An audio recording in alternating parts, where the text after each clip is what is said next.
دعا کے لیے اللہ تبارک و تعالی نے جو خصوصی اوقات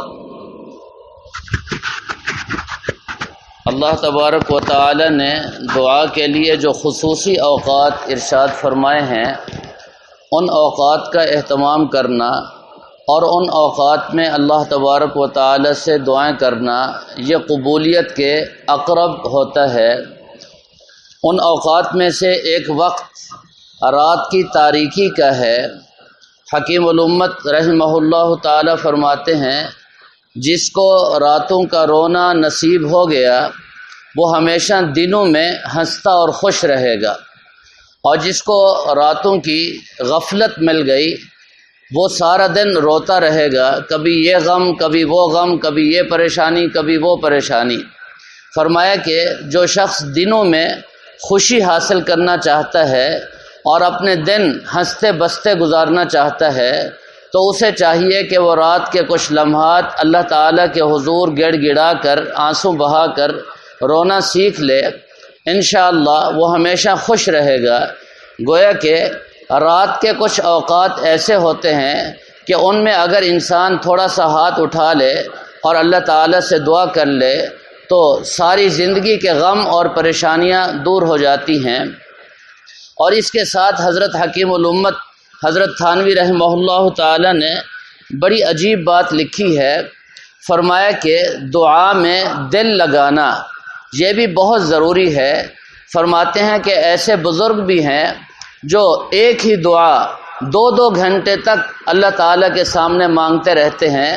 فرمایا کہ میں نے ایسے حضرات بھی دیکھے ہیں اور میرے علم میں ہے، بزرگوں کے واقعات میں لکھا ہے کہ وہ 24 گھنٹے میں 8 گھنٹے ہاتھ اٹھا کر اللہ تعالیٰ سے مانگنے میں گزارتے ہیں۔ فرمایا کہ ایک بزرگ، ان کا نام بھی لکھا ہے، فرمایا وہ 2 گھنٹے صرف ایک چیز، ایک بات اللہ تعالیٰ سے کرتے ہیں۔ مثال کے طور پر، اے اللہ میں روزی کے لیے تنگ ہوں، مجھے رزق حلال عطا فرما دے۔ اے اللہ میں روزی کے لیے تنگ ہوں، مجھے رزق حلال عطا فرما دے۔ اے اللہ بے عزتی کے سامان سارے پیدا ہو گئے، اپنی طرف سے مجھے عزت عطا فرما دے۔ یہ ایک جملہ 2 گھنٹے تک اللہ تعالیٰ سے گویا کہ وہ کر رہے ہیں اور اللہ تعالیٰ سے مخاطب ہیں۔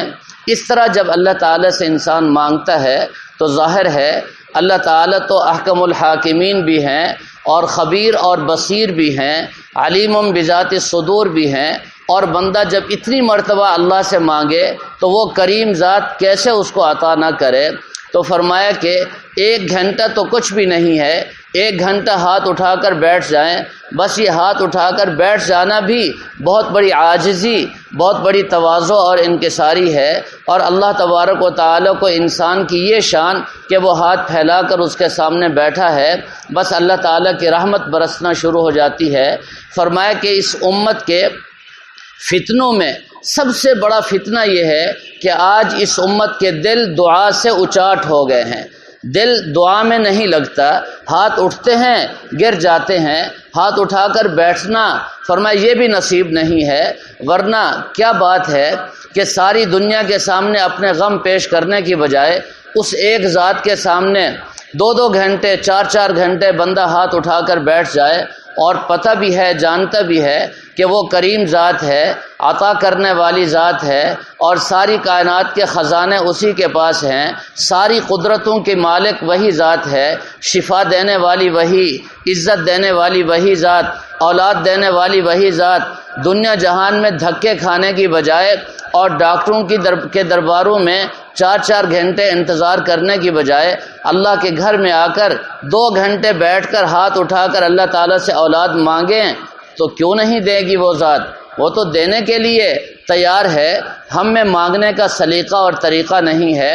اپنی اولاد کی عافیت اور اپنی اولاد کی گویا کہ صلاحیت اور اپنی اولاد کی تربیت اور اپنی اولاد کی فکر اور اپنی اولاد کے اچھے اخلاق اور اپنی اولاد کی نیکی اور تقوی سب اللہ تعالیٰ سے مانگیں، بجائے کوڑھنے کے اور بجائے گلے شکوے کرنے کے، بجائے رونے دھونے کے اور ادھر ادھر کی باتیں کرنے کے۔ مصلی پر بیٹھ جائیں ماں باپ۔ فرمایا کہ 70 اولیاء اللہ سے زیادہ اللہ تعالیٰ ماں باپ کی دعا اولاد کے حق میں قبول کرتے ہیں۔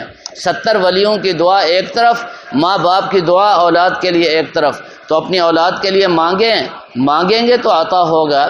تو بہرحال خوب مانگنا چاہیے، اور کچھ نہ کچھ حصہ رات کا بھی متعین کر کے اللہ تبارک و تعالیٰ کے حضور تنہائی میں، جب ساری دنیا سو رہی ہو، کسی کو بھی خبر نہ ہو اور پتہ نہ ہو، اللہ تعالیٰ کے سامنے، اللہ تعالیٰ کے حضور گڑ گڑا کر اللہ تعالیٰ سے مانگنا، یہ بہت بڑی نعمت اور بہت بڑی دولت ہے۔